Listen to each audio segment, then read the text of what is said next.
Padre Pio entre as almas do purgatório e do paraíso. Vários testemunhos afirmam que o santo costumava estar em contato com as almas do purgatório. São Pio ou Padre Pio é um dos santos que mais manifestaram o dom de produzir milagres. Sua própria pessoa já era um milagre de santidade, como testemunham tantos escritos. E entre seus dons, havia também o dom de ter um contato próximo com o E-além. O santo poderia saber quando uma pessoa iria morrer, e poderia até mesmo obter um indulto da morte, se necessário. Os escritos atestam que ele visitava o purgatório e estava em contato com as almas de lá. O Padre Pio podia saber quanto tempo uma alma permaneceria no purgatório, rezava constantemente por elas e tomava sobre si o sofrimento delas.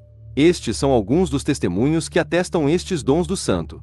Após a missa e a ação de graças, o Padre Pio chamou um homem à parte e lhe disse: "E meu amigo, em uma semana você deixará este mundo. Não tenha medo. Prepare-se com humildade. Estarei sempre perto de você e eu mesmo o acompanharei até o céu." O homem morreu após exatamente uma semana, e houve alegria ao seu redor e porque certamente terá se tornado verdade que ele foi para o céu. Pierino Galeone, página 80. Rei George VI da Inglaterra. Na tarde de 20 de janeiro de 1936, no quarto do Padre Pio estavam o Dr. Sanguinetti e o Padre Aurélio de San Elia, que declararam o fato. Enquanto os três conversavam, a certa altura o Padre Pio interrompeu a conversa, ajoelhou-se e disse: "E rezemos pelo rei da Inglaterra que em breve comparecerá perante o tribunal de Deus." Os três começaram a rezar em silêncio. A explicação veio na manhã seguinte quando ouviram na rádio e nos jornais que George VI, rei da Inglaterra, havia morrido. Carti, Padre Pio, página 7 a 8. Padre Pio pode adiar a morte de uma pessoa. Dom Pierino. Padre, uma senhora de Martina Franca, doente de câncer, tem seus dias contados e pede a você que reze por ela. Padre Pio olha para cima e depois diz: "Tudo bem. O Senhor lhe conceda uma extensão." Nove anos depois. Padre, aquela senhora está doente novamente. Padre Pio, dê uma extensão, não uma cura definitiva. A senhora morreu depois de menos de um mês. Don Pierino Galeone, página 81. Purgatório, inferno e paraíso. Padre Alessio, parecia que todos estavam convencidos de que o Padre Pio tinha conexões com o outro mundo ou que ele poderia ter notícias diretas do além. Parente, Padre, página 28. Dom Pierino, Padre, um amigo morreu de ataque cardíaco. Ele foi salvo? Onde ele está? Padre Pio, ele foi salvo, mas tem que passar por um longo purgatório. Rezemos, rezemos muito. Don Pierino Gale 1, páginas 79 e 80.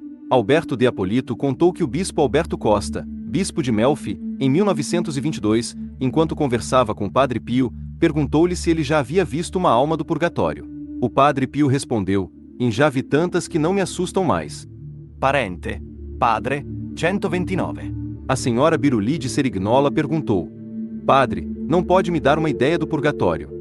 Padre Pio: "Minha filha, as almas do purgatório gostariam de se jogar em uma fonte de fogo terreno, porque para ela seria como uma fonte de água doce. Vamos esvaziar o purgatório."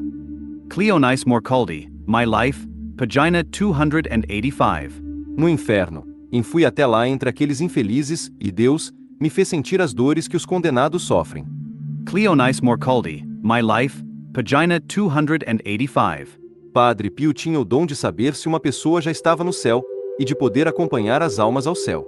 Dom Pierino foi ao Padre Pio com o magistrado da cidade. A irmã do magistrado havia falecido no ano anterior e o Padre Pio havia dito que ela estava no purgatório. Desta vez o Padre Pio disse: "Ela já está no céu." Pierino Galeone, página 79.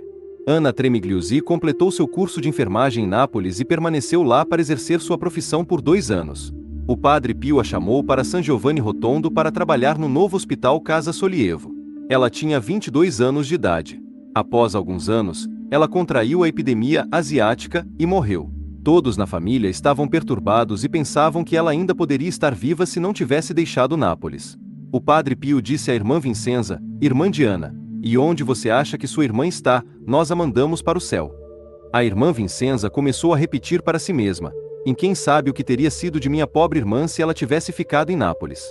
E a Zenzaniro, Testimonis, parte 2, página 341. Todos estes testemunhos e muitos outros foram coletados pela família de um amigo do Padre Pio, Dr. Giuseppe Cassiopopoli. Na vida do Padre Pio, as manifestações de almas do purgatório eram bastante frequentes. Abaixo encontram-se relatos de 2 desses surpreendentes encontros. Um morador de rua. Em maio de 1922, estava Padre Pio em seu convento numa noite de inverno, após uma forte nevasca, sentado junto à lareira do salão comunitário, absorto em suas orações, quando um homem idoso, vestindo um casaco antiquado, mas ainda usado pelos camponeses do sul da Itália, na época, sentou-se ao seu lado. Deste homem, Padre Pio declarou: "E eu não conseguia imaginar como ele pôde ter adentrado no convento àquela hora da noite, porque todas as portas estavam fechadas. Eu perguntei a ele: em quem sois vós? O que o quereis?" O velho respondeu: "Em Padre Pio, sou Pietro de Mauro, filho de Nicola Precoco." E prosseguiu dizendo: "E morri neste convento em 18 de setembro de 1908, na cela número 4, quando ainda era um hospício. Uma noite, enquanto estava na cama, adormeci com um charuto aceso, que incendiou o colchão e acabei morrendo sufocado e queimado. Ainda estou no purgatório e preciso de uma santa missa para ser libertado. Deus me permitiu vir até vós e pedir ajuda." Depois de ouvi-lo, Padre Pio respondeu-lhe: "E esteja certo que amanhã rezarei a missa pela vossa libertação." Padre Pio se levantou e acompanhou o homem até a porta do convento. Ele percebeu então que a porta estava fechada e trancada. Ele a abriu e se despediu dele. A lua iluminava a praça, coberta de neve. Padre Pio teve uma sensação de medo quando o homem desapareceu sem deixar vestígios na neve. Ele fechou a porta e voltou ao salão comunitário, onde explicou a seus confrades o que acabará de acontecer com ele. Alguns dias depois, Padre Pio também contou a história ao padre Paulino, e ambos decidiram ir à prefeitura, onde consultaram os registros civis do ano de 1908 e descobriram que em 18 de setembro daquele ano, um certo Pietro de Mauro havia, de fato, morrido de queimaduras e asfixia no quarto número 4 do convento, então usado como abrigo para moradores de rua. Um irmão sacristão. Padre Pio contou essa história ao padre Anastasio, e uma noite, quando eu estava sozinho no coro para rezar, ouvi o barulho de um hábito e vi um jovem monge se mexer perto do altar-mor. Parecia que o jovem monge estava espanando os candelabros e endireitando os vasos de flores. Pensei que fosse o padre Leone a rearranjar o altar, e como era hora da janta, fui vê-lo e disse-lhe: "Em Padre Leone, vá jantar, não é hora de tirar o pó e arrumar o altar." Mas uma voz, que não era do Padre Leone, me respondeu: "E eu não sou o Padre Leone." "E quem sois vós?" perguntei a ele. "E sou um dos seus irmãos que fez o noviciado aqui. Recebi ordens para limpar o altar durante o ano do noviciado. Infelizmente, várias vezes não fiz a genuflexão perante Jesus ao passar pelo altar, mostrando assim uma falta de respeito pelo Santíssimo Sacramento guardado no tabernáculo. Por causa dessa grave negligência, ainda estou no purgatório. Porém, Deus, com sua infinita bondade, me enviou aqui para que possais acelerar o tempo em que irei gozar o paraíso. Tenhais compaixão de mim." Acreditando ser generoso para com esta alma sofredora, exclamei: "E amanhã de manhã estareis no céu, quando eu rezar a Santa Missa." Essa alma gritou: "E como sois cruel!" Então ele chorou e desapareceu.